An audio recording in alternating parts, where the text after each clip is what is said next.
In the year 1296, beneath the misty skies of Scotland, a daughter was born to Robert the Bruce and Isabella of Mar.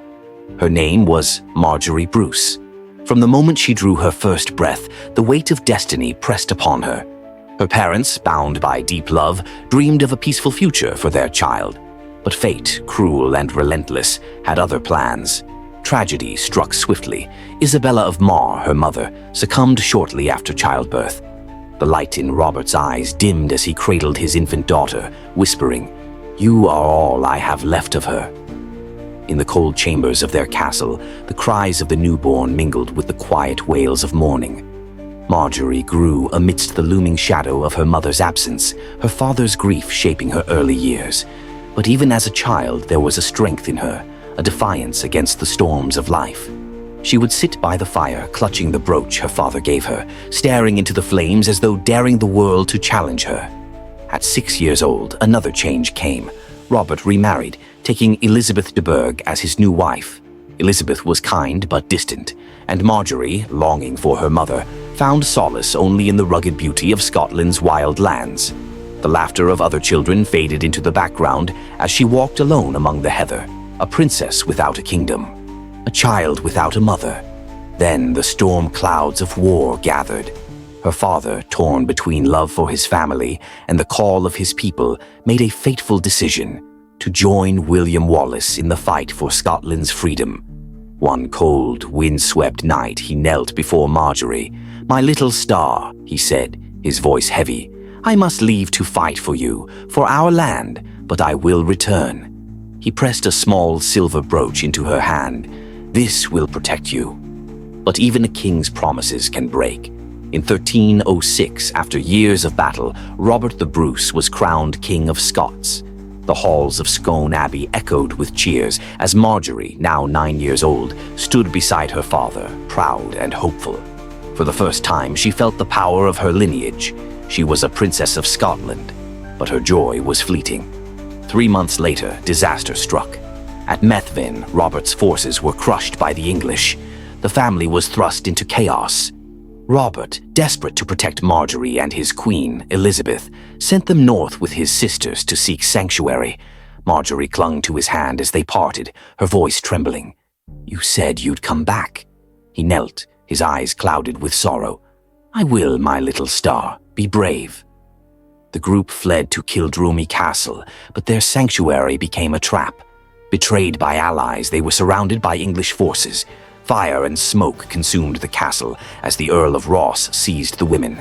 Marjorie's screams echoed through the stone halls as she was torn from her stepmother's arms. Her heart raced with fear, but even in the face of terror, she held her head high, her brooch clutched tightly in her hand. Dragged before King Edward I of England, Marjorie stood defiant. The aging king's voice dripped with malice. "You, child, will be a warning to those who dare defy me." His cruel eyes surveyed her, but she refused to flinch. "Scotland will never bow to you," she spat, her voice trembling but fierce. Edward ordered her imprisonment. Her Aunt Mary Bruce and the Countess of Buchan were confined in iron cages, exposed to the elements and the scorn of the public.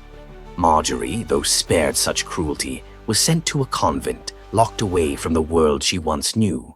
For years, she endured solitary confinement. Seasons changed, but her prison walls remained the same. She would sit by a narrow window, gazing at the distant hills, whispering her father's promise to herself. "Be brave." At night, she clutched her brooch, imagining it was her father's hand holding hers. In 1307, Edward I died, and hope flickered in Marjorie's heart. But his son, Edward II, proved just as relentless. For 7 more years, she remained a prisoner, her childhood slipping away into the shadows of her confinement. Finally, in 1314, after the Scottish victory at Bannockburn, Marjorie was freed in a prisoner exchange. But Marjorie's trials were not over. Robert, ever the king, arranged her marriage to Walter Stewart, a young nobleman. Though kind, Walter could not erase the pain of her past. Marjorie wore her crown as a bride with grace, but her smile held the weight of her suffering. 2 years later, Marjorie was heavily pregnant, carrying the hope of the Bruce dynasty. One fateful day, she rode across the hills of Paisley. The sunlight glimmered on the heather as she laughed with her attendants, but in an instant her horse reared, throwing her violently to the ground. The world blurred as pain seared through her body. She was rushed to a nearby monastery, her life slipping away with every breath.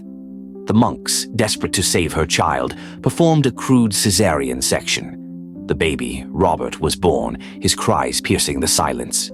Marjorie, weak but smiling, reached for him. For Scotland.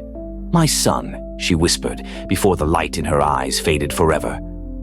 Marjorie Bruce died at just 19, her life marked by loss, captivity, and sacrifice.